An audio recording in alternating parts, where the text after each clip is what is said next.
Bonjour Camille, ici on va voir comment on fait les calculs quand on a un acide ou une base faible. Alors regardons quelques exercices ici. Ici ils nous disent, une solution contient 0,10 mol par litre de CH3COOH de constante d'acidité de 1,8 fois 10 à la moins 5. Quel est le pH de cette solution?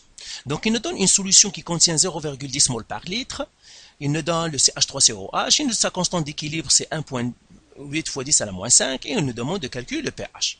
Premièrement, je vais faire l'équation de dissolution de mon acide. CH3, COOH, c'est l'acide acétique. C'est un équilibre. Pourquoi c'est un équilibre? Parce que c'est un acide faible. Comment je le sais? Eh bien, tout simplement, je regarde son Ka. Quand tu vois 10 à la moins quelque chose, c'est que c'est un acide faible et que tu auras un équilibre. Donc, il me donnera le proton H+, plus CH3, CO en moins. Maintenant, on va faire le tableau des variations. Donc, je vais faire D pour début, et puis R pour réaction, et puis E pour équilibre. Donc, ici, ça, c'est début. C'est-à-dire, au début, qu'est-ce que j'ai? Au cours de la réaction, qu'est-ce qui va se passer? Et à l'équilibre, qu'est-ce qui va rester? Équilibre. Donc, au début, combien j'avais de CH3COOH? J'ai 0,10 mol par litre. Et ça, parfois, on l'appelle C. Le C, ça veut dire la concentration de départ. Quand on a C, on parle de ce qu'on a mis au départ. Ici, au début, j'avais 0 H+, j'avais 0 CH3CO en moins. Ben maintenant, je n'ai pas de produit, et le principe de Le Chatelier va me dire qu'un équilibre doit toujours se déplacer de telle manière que tu aurais les produits et les réactifs. Puisqu'il n'y a pas de produit, ça veut dire que la réaction directe sera favorisée. Alors ici, comment ça va être? Eh bien, les coefficients de stoichiométrie me disent qu'une mole de CH3COOH va former une mole de H+, et une mole de CH3CO-. Ça veut dire quoi? Ça veut dire que si X mol, donc je vais perdre X mol ici, si X mol se dissocie de CH3COH, ils vont former X mol de H+, et une X mol de CH3CO-. Ici moins, tout simplement parce qu'on va perdre du CH3 qui va se dissocier, qui va devenir des H+, et des CH3CO-. Maintenant, à l'équilibre, qu'est-ce qui va se passer? À l'équilibre, eh ben, au départ j'avais 0,10, et puis j'ai perdu moins X qui s'est dissocié, donc à la fin, il ne me restera que 0,10 moins X de CH3COOH. Ici, je vais former X, j'avais au début 0, donc ça me restera que X, 0 plus X, c'est X. La même chose ici, j'ai formé X au cours de la réaction, j'avais 0 au départ, ça me restera X. Donc voilà, et ce qui est important pour les calculs, c'est ce que j'ai, ce qui me reste à l'équilibre. Donc ce sont les concentrations à l'équilibre qui sont importantes. Maintenant, une fois que j'ai fait mon tableau des variations, eh bien je dois appliquer la constante Ka. Le Ka, c'est quoi?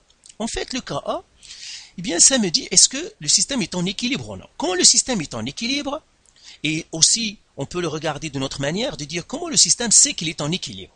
Eh bien tout se passe comme si le système dit pour que je sois en équilibre, pour vérifier que je suis en équilibre, je vais multiplier les produits, donc les concentrations des produits, donc il va multiplier la concentration de H+, fois la concentration de CH3, COO-, et il va le diviser par la concentration de CH3, COOH. Et il va regarder, est-ce que ça va lui donner 1,8 fois 10 à la moins 5 ou non? S'il lui donne 1,8 fois 10 à la moins 5, il va dire, le système va dire, ah, je suis en équilibre, donc je dois m'arrêter. Sinon, il va dire, eh ben, je dois continuer à faire la réaction jusqu'à ce que la division, celle-là, la multiplication puis la division me donne le 1,8 fois 10 à la moins 5. Autrement dit, à l'équilibre, quand le système est en équilibre, eh bien, je peux remplacer chaque chose par sa valeur, donc j'aurai 1,8 fois 10 à la moins 5, qui devrait me donner le H+ à l'équilibre qui est X, fois le CH3CO- à l'équilibre qui est X, qui divise le CH3COOH à l'équilibre qui sera 0,10 moins X. Et là maintenant, qu'est-ce que je dois faire? Je dois isoler la variable de cette équation-là. Alors pour isoler la variable, eh bien, comme tu m'as demandé qu'est-ce que c'est que la règle des 5%, eh bien on peut appliquer la règle des 5%. Alors, qu'est-ce que ça nous dit, la règle de 5%? Premièrement, je vais réécrire mon équation. Mon équation, c'est quoi? C'est 1,8 fois 10 à la moins 5, qui est égal à x, fois x. Je l'ai réécrit tout simplement ici, qui divise 0,10 moins x. Je crois que c'est bien celle-là, mon équation, donc je la vérifie. Et bien voilà, c'est ça, 1,8, etc. Maintenant, pour isoler la variable, eh bien, je vais vérifier, est-ce que je ne peux pas appliquer la règle des 5%? Règle des 5%. Qu'est-ce que ça veut dire cette règle des 5%? Règle des 5%. Eh bien, cette règle me dit, Si l'acide ou bien la base ne s'est pas trop dissocié, c'est un acide très faible, ou bien il n'y a pas beaucoup de dissociation, il ne s'est pas trop dissocié, eh bien je peux appliquer la règle des 5%. La règle des 5%, ça me dit, vérifier premièrement, donc premièrement, vérification. Est-ce que je peux l'appliquer ou non? Vérifier.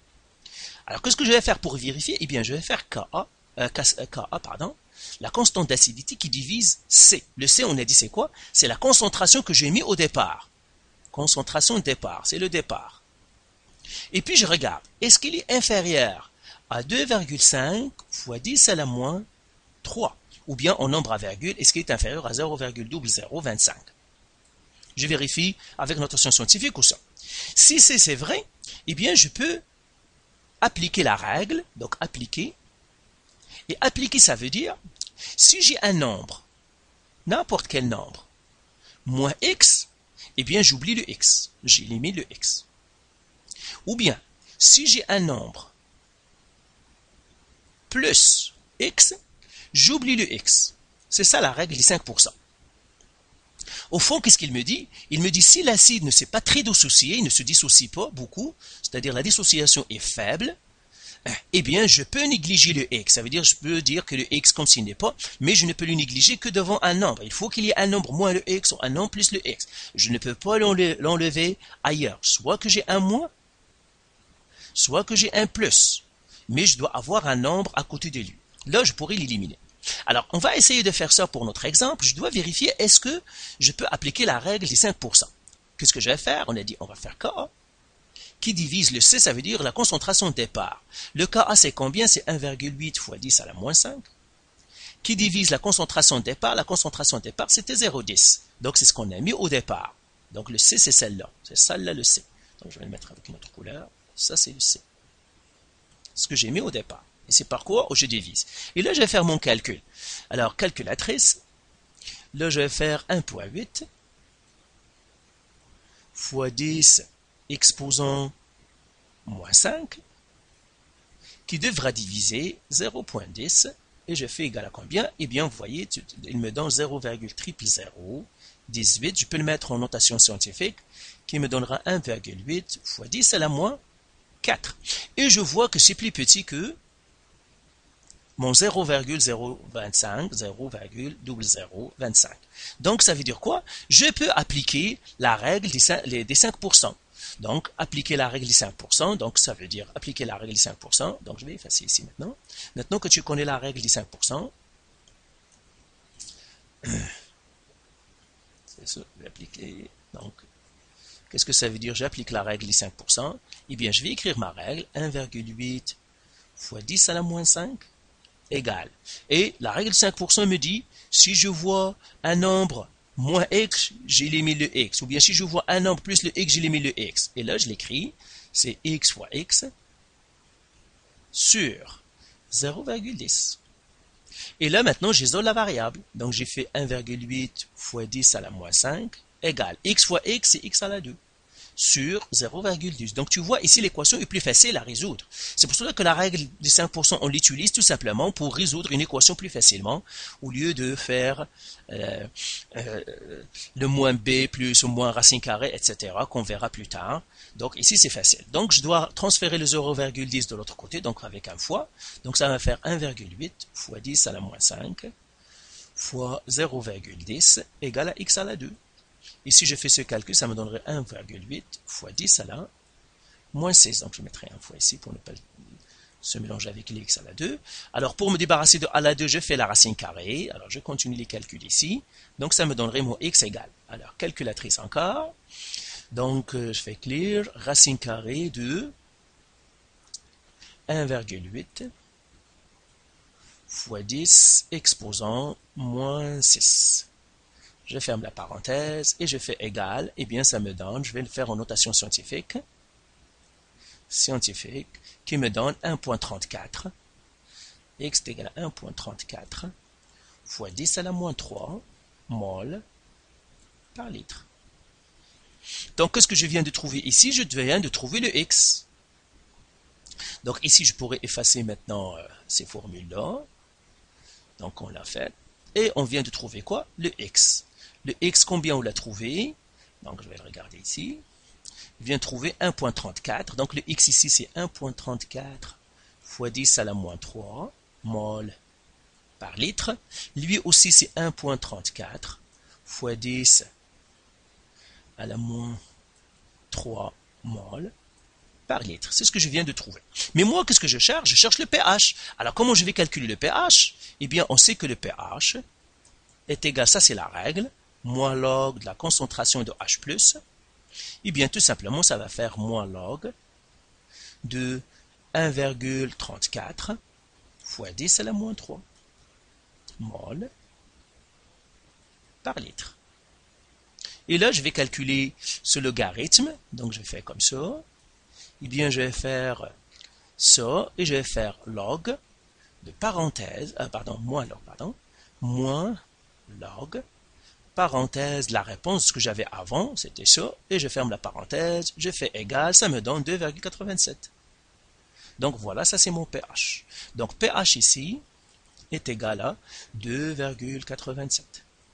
Alors faisons un exemple avec une base. Tu vas voir que c'est les mêmes calculs, c'est facile. Ici, qu'est-ce qu'ils nous disent? Ils nous disent, on prépare une solution d'ammoniac de 0,40 mol par litre. La constante de cette base est de 1,6 fois 10 à la moins 5. Quelles sont les concentrations des espèces existantes d'une solution?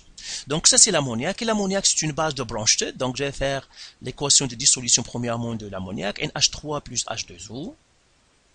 C'est un équilibre qui va me donner, en fait, NH4 plus OH-. Et là, je vais faire encore début, réaction, et puis équilibre.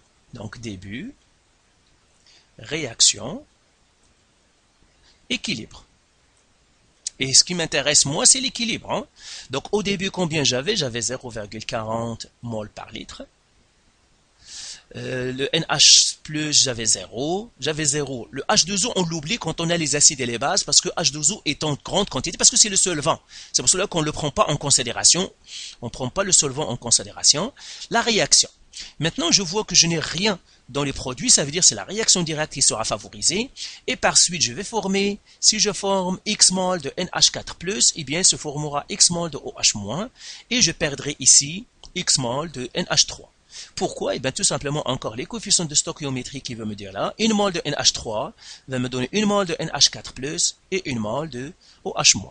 Maintenant, à l'équilibre, au début, j'avais 0,40, ben, j'ai perdu X, ça va vers 0,40 moins X. Ici, j'avais 0, mais j'ai ajouté X, donc ça va vers X.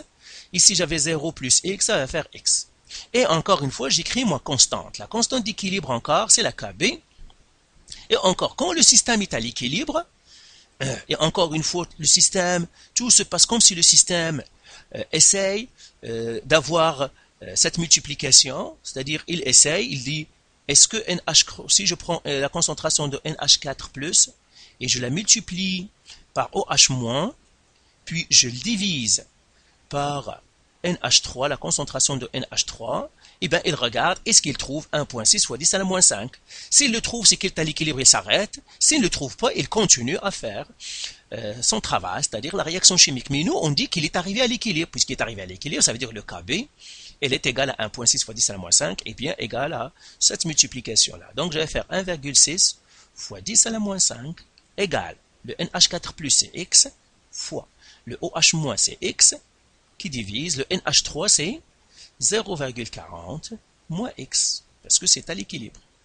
Et là, maintenant, je regarde, est-ce que je ne peux pas appliquer la règle des 5% pour isoler la variable, parce que ça va être plus facile à isoler la variable, parce que tu vois, j'ai X en haut, j'ai X en bas, j'ai X à la 2, l'équation n'est pas facile à résoudre, à moins de faire la quadratique, mais pour gagner du temps, on va regarder, est-ce qu'on ne peut pas faire la règle des 5%. Alors, premièrement, je vais écrire la réaction encore une fois ici. Donc, on va le prendre ici. Donc, j'ai 1,6 fois 10 à la moins 5 égale X fois X sur 0,40 moins X. Et là, pour que je peux appliquer la règle des 5%, donc j'écris règle 5%. Est-ce que je peux l'appliquer ou non?